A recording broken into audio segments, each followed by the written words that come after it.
right. Welcome to the Black Mystic Podcast, Saki. I'm so excited to have you here. Thank you so much for just making the time to sit down with me to talk more about who you are and what it is that you do. So for folks that don't know you like I do, if you can explain a little bit about yourself, where you came from, your background, what you do, and yeah, all that good stuff. Sis, hi, Black Mystic podcasters, listeners. My name is Saki. I'm originally from Philadelphia. I went to school at Morgan State University in Baltimore, lived in Baltimore for 5 years, currently living in Tucson, Arizona. I'm an astrologer, a Leyline practitioner, an energy worker, a filmmaker, a painter. I'm just hella creative, y'all. And I'm very fortunate and grateful to have created a life where my creativity takes up most of my space and time. That's beautiful. So I want to tell people how we met and talk a little bit about our astrology because I think it's so funny. So we met in a mutual community about, I want to say 3 years ago.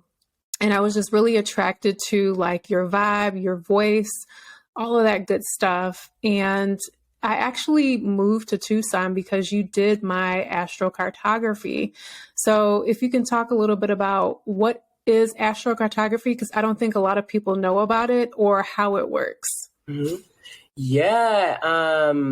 So astrocartography is literally just the process of taking a map of your natal chart and laying it across a map of the earth. So it's like taking the 4 major houses, the 4th house, which is ruled by Cancer, the 10th house, which is ruled by Capricorn, the 1st house ruled by Aries, and the 7th house ruled by Libra. So these 4 major areas of life, the self, relationship, home, and career, and then laying it across the map of the earth and then just seeing like which geographical locations would activate certain seasons in your life.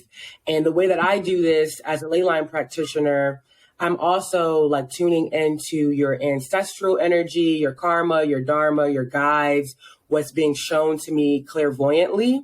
So I'm kind of like reading like the astro transits, and then also interpreting like the energy coming up from the earth, your particular connection with the earth. And it is my most popular session. It's also why I'm out in Arizona as well.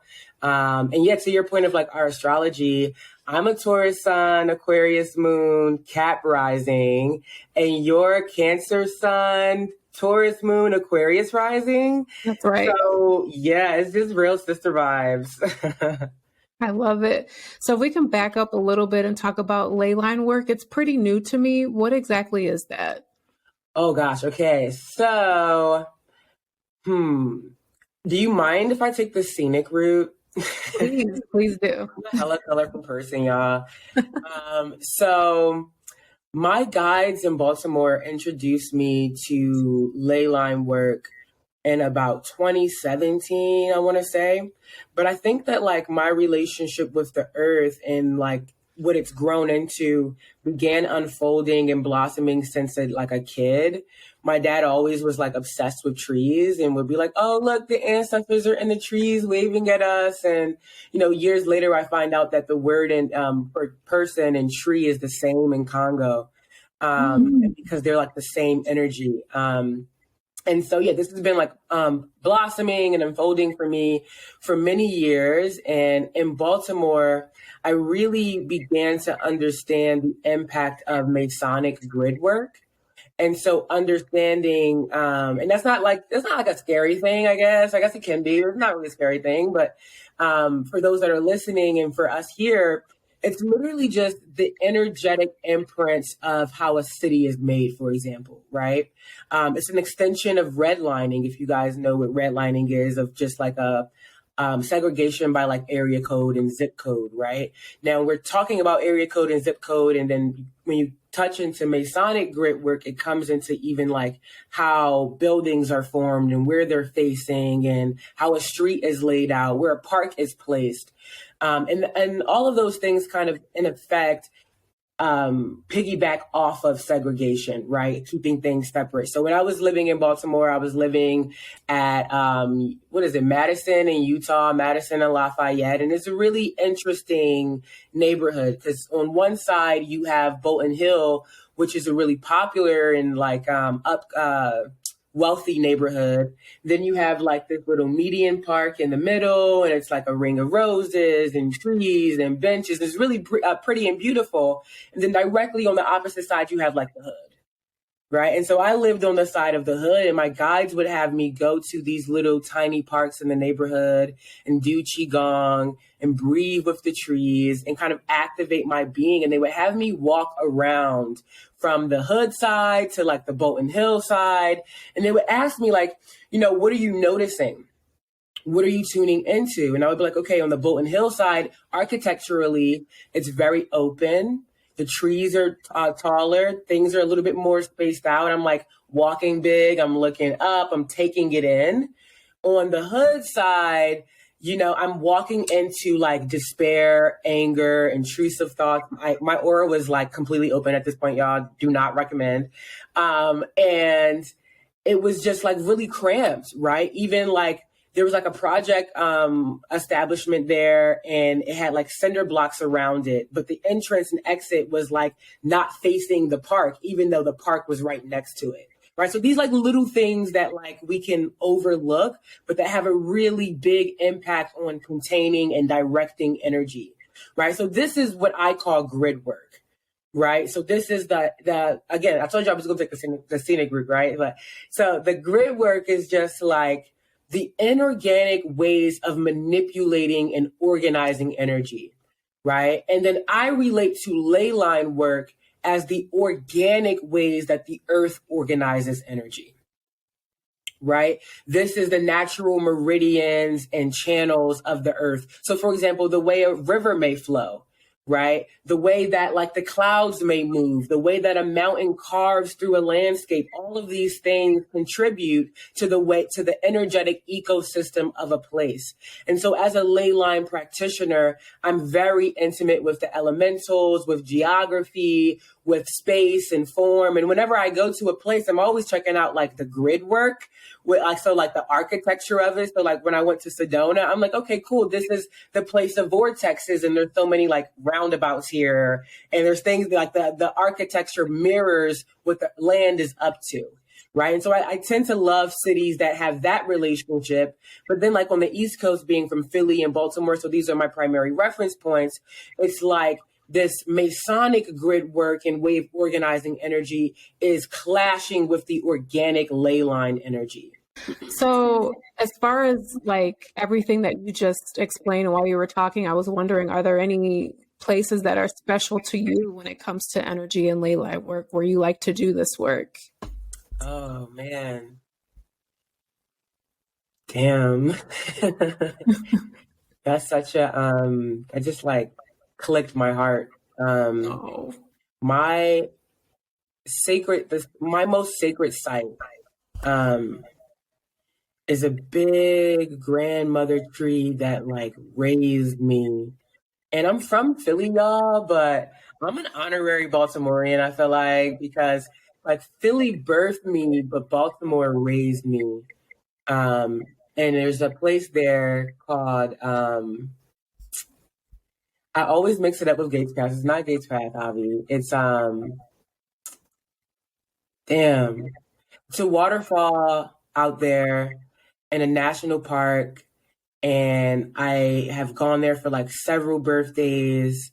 And in my film Earth and Energies, actually, is the tree that I'm sitting in.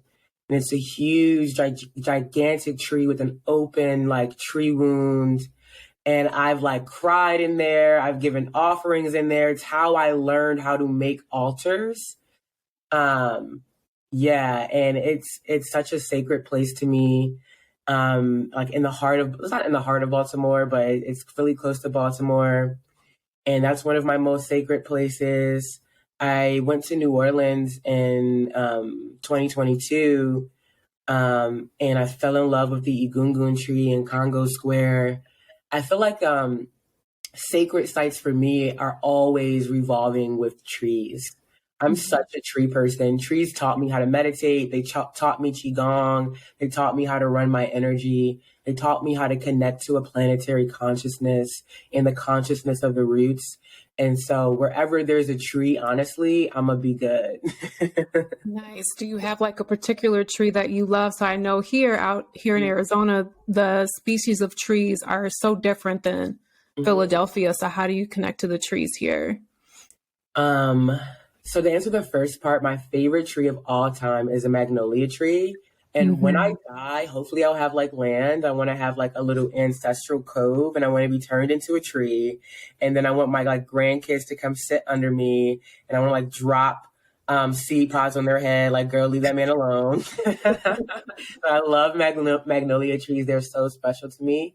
Out here, in Arizona, I find that I'm really having deep kinship with eucalyptus trees. There's so many eucalyptus trees out here. The mesquite trees are really sweet, but I feel like their medicine is like a lot like around boundary work. And they're like, girl, don't. I remember like when I first moved out here, I was like walking in the street, I was just like rubbed a mesquite and like my hand was bleeding. I'm like, they're like covered in thorns and I didn't look. But yeah, the eucalyptus trees really hold it down for me out here. And the cottonwood trees, actually. The cottonwood trees are like really big bodied and furry and just so sweet. How Yeah, about for you? me, I've been connecting with I love palm trees. I have always loved palm trees, but I've really been connecting with the different species of cacti out here.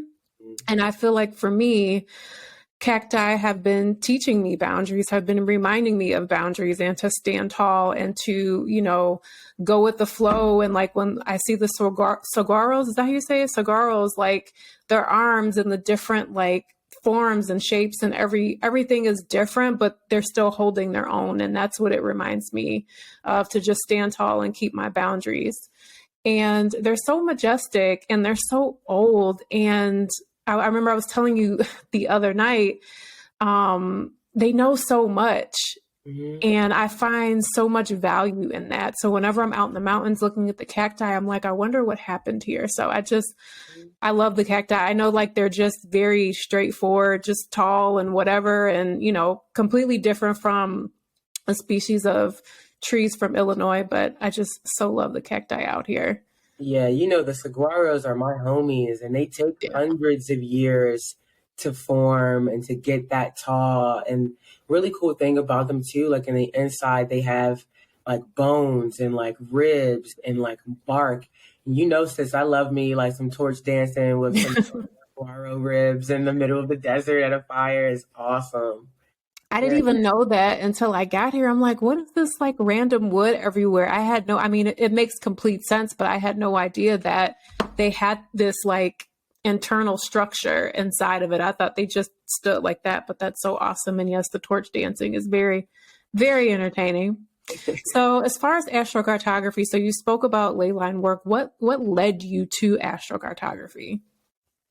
Mm. So I've been a timekeeper for several lifetimes. My connection with the earth, the stars, and how like our planet relates to the other planets in this solar system has been something that has been just continuously watered, nurtured, and remembered in me since a kid. I think I was in Baltimore and I was like connecting with the homie. We were just like popping around and doing things. And then I just started doing astrocartography. Like we were having conversations about it. We were exploring it amongst ourselves. And then I was like, okay, cool. This is, yeah. I had like this intuitive relationship with it because I had been doing astrology for about 3 or 4 years as a service already. Excuse me, for like 2 years as a service at that point, but 3 or 4 years as a like practice. And so like I do like a lot of different rituals with the planets where I'm like just building relationship with them.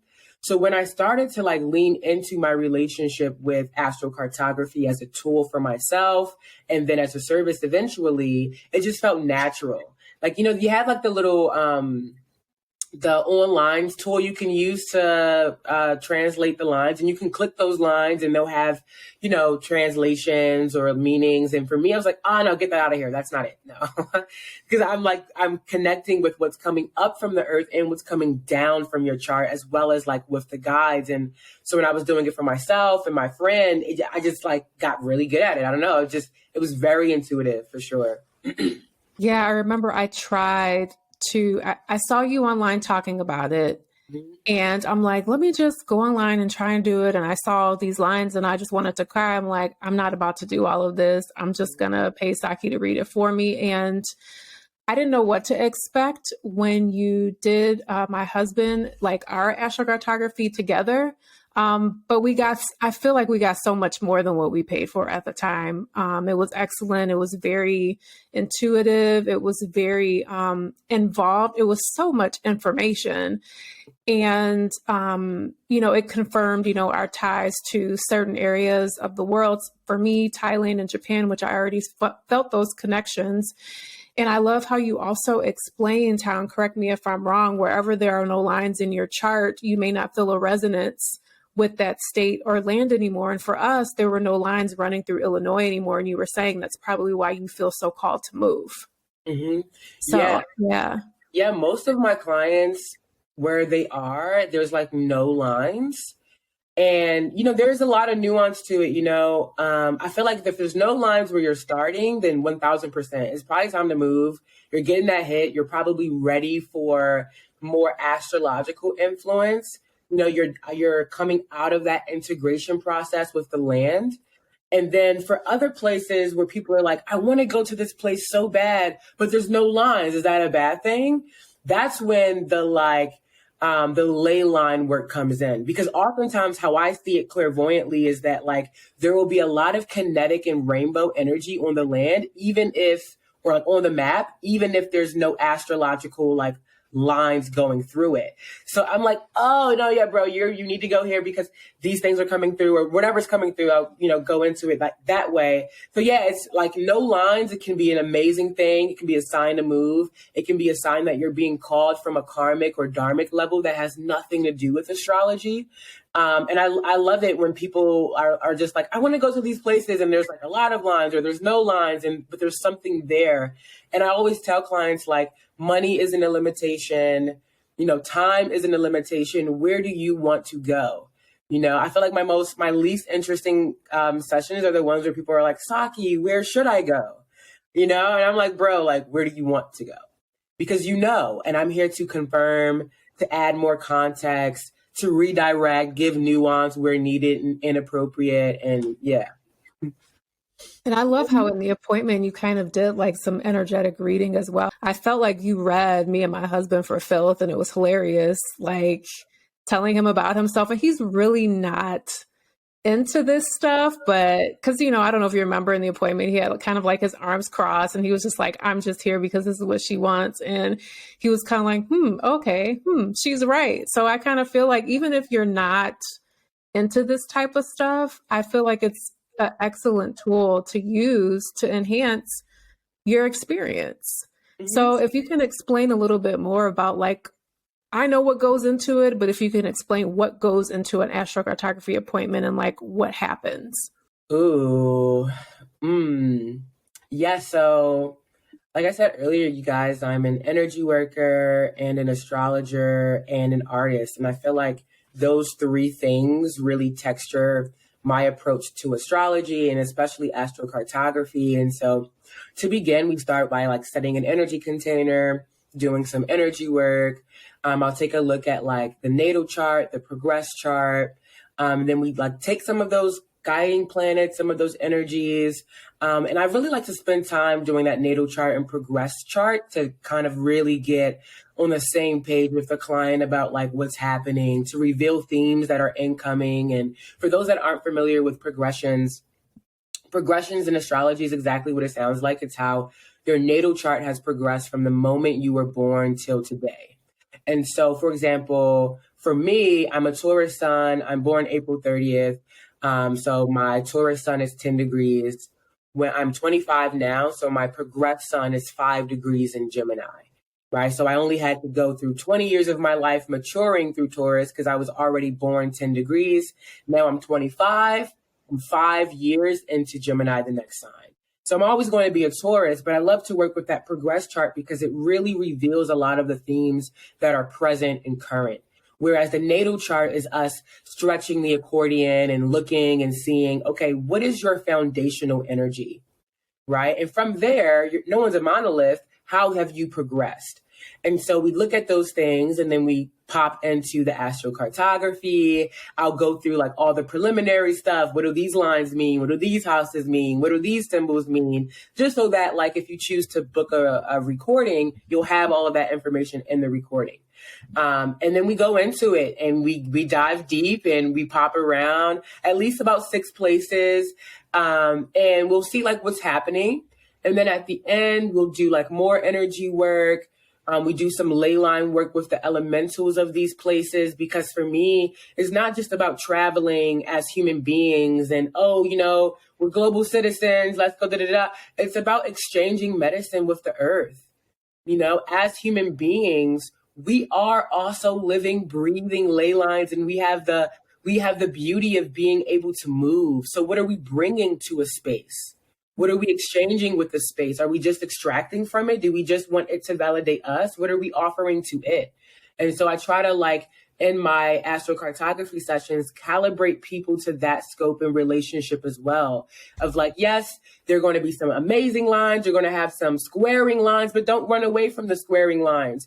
It could be that the tension that arises in you is like a geyser moment for the land. You're helping that land breathe and process some trauma or tension by working through it within yourself on that land. You know, so that's, yeah, as you guys can see, I'm like really about this life. And yeah, like that's really my approach for the astrocartography sessions. And I think that that's, you know, what you're pointing to when you're saying like you got so much more from it, because it's not just about this Jupiter line would bring you positive experiences.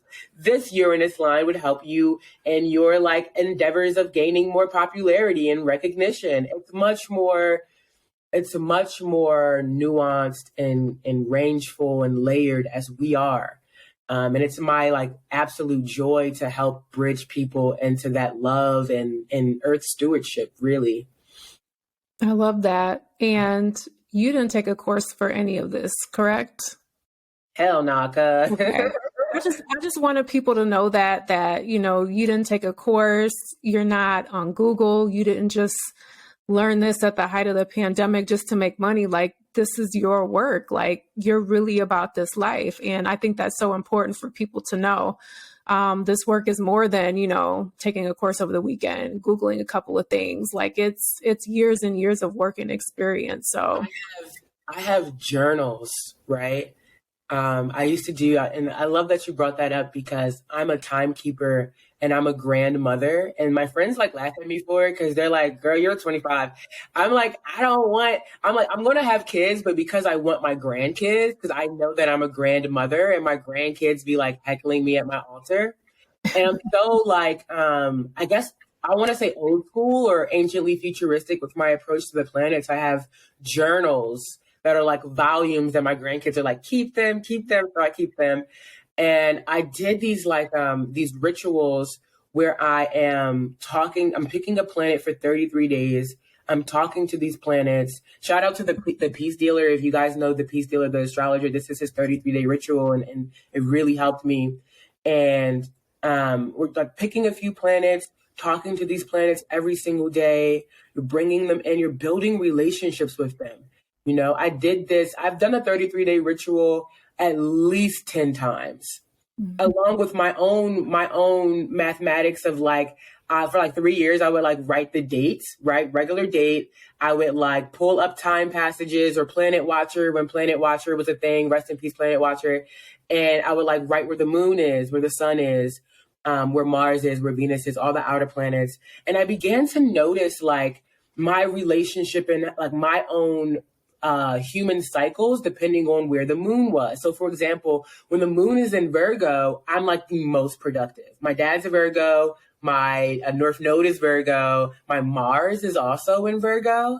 And so like for me, whenever the moon's in Virgo, girl, I'm getting it together. I'm cleaning it up. I'm like, my planner is like stacked, is good. And I love it. And it works for me. And then I had my brother, my friend, who I did his, he's my first natal chart I ever did. For him, his Mars is in Libra. So when the moon is in Libra for him, he was noticing, oh, these things are happening for me, you know? And so it's that like self-inquiry of what your relationship is with these planets, with these signs, with the degrees. And it's so intricate that it's ongoing. I'm still learning things, you know, I'm still evolving, you know, especially as I'm weaving my psychic intuitive abilities with my practice and, you know, and it's so much more rich than just like Google. It's so much more like nuanced than like, oh, you're a Gemini, so you're kind of two-faced. And, you know, it's so much more, oh, you're a Cancer, so you're emotional. I feel like Cancers are some of the most unemotional people I've ever met, actually. Really? You know, and but you know, it is what it is for you. And I think it's so important that like in this age where we're like softening around like working with esoteric and occult practices, that we're also deeply valuing what that is for us, you know? Mm-hmm. So how would you recommend people build their own relationship instead of, I think it's great that we can book appointments with people like yourself, but how can people dive in and build a relationship for themselves with this work? Yeah. So some of the things that have helped me, and keep in mind, y'all, I'm a Taurus sun, Aquarius moon, Cap rising. I got a Taurus stellium. My Mars is in Virgo. I'm hella earthy, right? So for me, really keeping a journal where I'm writing the dates, but I'm also reflecting on how that day was for me. I'm writing like where the planets were, but I'm reflecting. So there's the field study approach, right? Let's call it that, the field study approach, where you're like noticing where things are, you're reflecting on how it impacted you. So field study approach is starting with yourself. Mm-hmm. What are your cycles, right? What moon phases do you feel activated in? You know, people may be like releasing energy during a full moon. I was born during a last quarter phase. I find that last quarter phases are like my fucking new moon rebirth and cycle. And so what moon phase were you born in?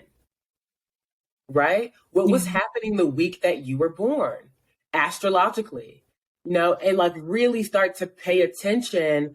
And this may be also like the Aquarian in me too, where it's like just pay attention to yourself in relation to the larger cosmos. I think that's a really great place to start. And then if you really about that life, just start giving your friends natal readings. You'll get good at it. You'll get good at it, bro. Like my brother, who I still have the journal, and I did his natal reading from like Cafe Astrology years ago. This might have been like 2016, 2015. And I like wrote it down. I'm like decoding it. I spent like 6 months decoding his natal chart for myself because I was learning it as I was doing it, and it was just so much fun. And I think also don't be attached to what you want to do with this tool. You know, because I feel like that's something that the planets can clock really well. Are you doing this because you're trying to make a quick buck and it's the cool thing to do, and you just want to like when you meet niggas on Hinge, you just want to read them, you know, or like, are you like about this shit and you really love this and you want to enter our galactic community? You know, you want to like be relational with the higher clocks. And if so, then there's nothing that I can really say that could point you in the right direction. The best thing that I can say is to, you know, turn the volume and vibrancy up on your own relationship with these places. You know, someone may have a whole dissertation about why Leos suck, and you may be in love with Leos. You may be like, no, those are my jammy jams. I need them. They ignite me. You know what I mean? And that's like a relationship, you know? Yeah, for me, I'm a baby astrologer, so I'm trying. And the best advice that I got is to just start with my chart. So that's what I've been doing, you know, like understanding like what I just learned the moon and the rising like a year ago. So I kind of feel like, you know, I'm getting my feet wet, just reading what's happening in my chart. And that's helping me to become more comfortable with everything that's going on with me. And like you said, kind of paying attention to what happened or what's coming up. So that's a recommendation I have. Start with yourself. And I feel like I've seen people trying to start with reading other people for a quick buck. And I'm like, what are you doing? You look crazy online. Like, that's what? Yeah, if you're gonna Yeah. do that, then just do it by tip. Let people Yeah. tip you. That's cool.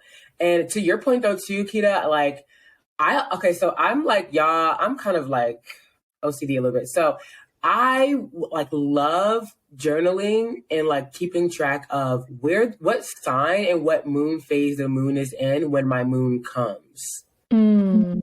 Right? Because then it's like, okay, even if it's a little late, then maybe it's coming on that same moon, zodiac moon sign transit, even if it's a few days later or something.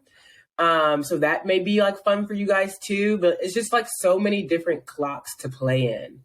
And you'll find what yours is. I feel like we're all astrologers, really. We can all have we're all timekeepers. It's just that, is it your path or is it your purpose? You know what I mean? That may be different, but we all have that in us for sure.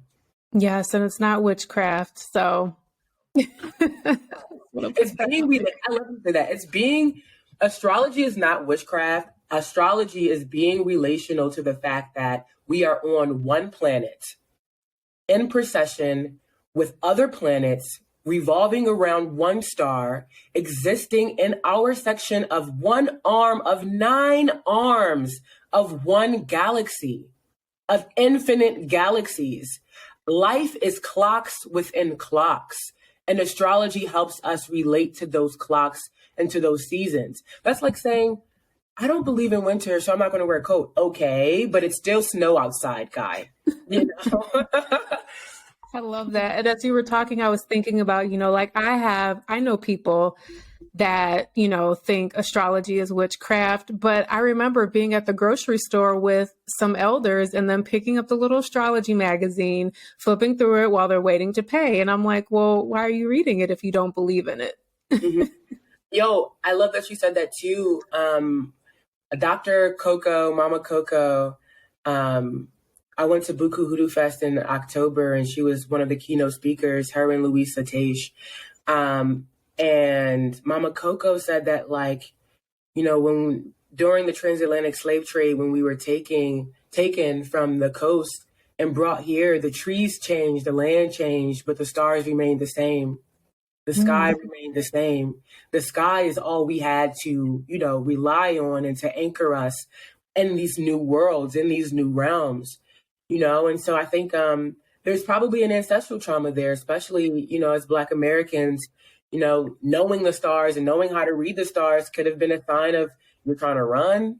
You feel me? Like, so I understand the trauma, but I want us to remember that, like, our destiny and where we're going is just a continuation of our fate in Africa, of like where we were. And even if, you got that bloodline where you were always here, right? You've always been here. You're from here, and that's cool too. But like this, like intermediate interruption of our relationship with the world around us is over. We have the option to not renew those contracts. We have the option to re-enter our place in society and in Earth and in the global cosmos outside of these white limitations, these white supremacist limitations, and outside of the limitations of Abrahamic religions even, especially as Black and Native people. Those aren't our cosmology.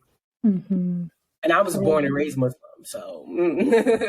Yes, that's a whole other very interesting conversation that hopefully we'll get a chance to talk about in the future, because I think you have so much wisdom with that I didn't even know. You've been schooling me, so I appreciate that. So I want you to talk a little bit about your filmmaking. I think it's so cool. It's so awesome. I remember I saw, forgive me, the name of the film that you were just talking about with the trees. I watched it.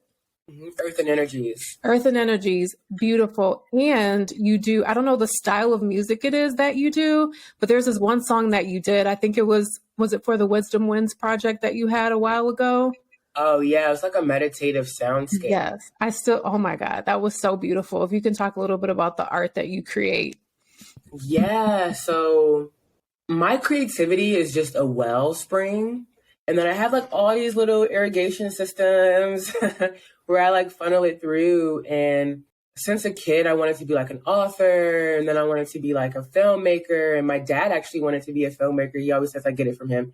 And film for me has been a tool of transformation. It has been a tool of remembering, like RE dash memory, like remembering my worldview. Mm. It's been a tool of, processing the pain of my disconnection as an African American to language, to place, to culture, to community. And it's also been a tool of like planting the air plant of being a Black American into the soil and respecting the language that we have, the culture that we have, the style that we have, and how particular our experience is, even though it is traumatic. And so film for me is really a space where I work those things out. And I'm working on a limited series right now, a fantasy Afrofuturistic series that's going to go crazy.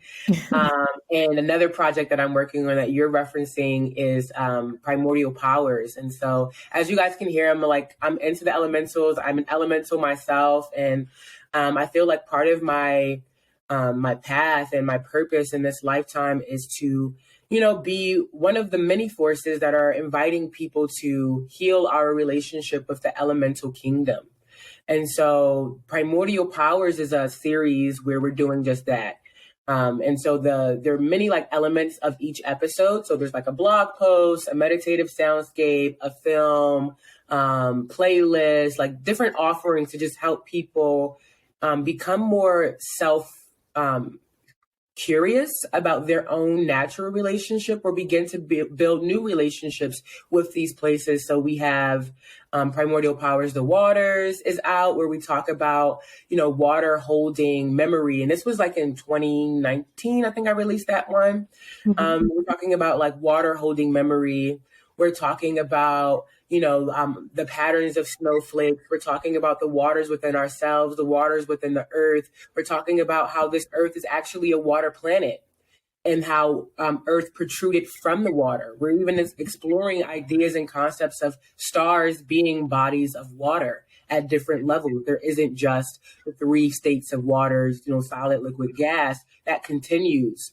And then we have Primordial Powers, Earth and Energies. And I was like, as an earth sign, I can't talk about this, you guys. I mean, it's a 2-part blog post. It's pretty long. And then my guys are like, you need to show them. You need to be an energetic reference point for what this feels like. It's earth. And so my homeboy, Brandon Armstrong, my favorite cinematographer, love him so much. He's an Aries too. Love him. We went out to my favorite waterfall spot, the one I was speaking about earlier, and we got all of those shots. We got one of the longest tracking shots. It only took us 2 takes. We did 1 take, and that was just like us mapping out like the movement. And then the second take was just me doing my qigong with the earth in this environment, breathing. There's this really sweet scene in the film where I'm like opening my arms and breathing, and like a dragonfly just like flies on my finger. It was just the sweetest thing. And yeah, that film was just me basically doing tree qigong and just breathing with the environment as a natural primordial woman. And then the last episode was Wisdom Wins, and my longtime collaborator, dear friend, Sag Sun, Aries Moon, Tamara. We made a smoke blend, Wisdom Wins, the smoke blend, and we designed the boxes and we pre-rolled things. And she's so masterful at making smoke blends. So she had a really large part in the creation of the actual blend itself. And we put that out, and that did well. And haven't put out the next episode. It's taken me 2 years, and it's going to be dropping this year. And this one's going to be Sacred Fire. And this episode took so much out of me, and it required me to find my fire. And so this film is really, really dear to me. I'm going to be torch dancing in it. And the past 2 years has been such a wild ride, but I feel like at a really eagle eye level, it has been me finding my fire. In order to invite people to find theirs, I have to have found mine. And Yeah. So That's so awesome. Thank you for sharing. I look forward to all of that. That's going to be so amazing. How can folks find you and how can they play with you in the ethers? Cool. So you guys can find me on Insta and Twitter at Saki Savavi, SakiSavavi. Yeah, and my website is Celestial Drip, SelestialDrip.com. And I have membership containers that I just created a little while ago that are modeled after volcanic energy, finding my fire. And I think you can join at the creator level for free. You can join at the conduit level for like $10, and then the magma chamber level for about 15 to $20. And we do energy work. So we have about 3 meetings a month right now. So we have the Sacred Ley Lines meeting, which is for the highest tier or the deepest tier, depending on your vantage point.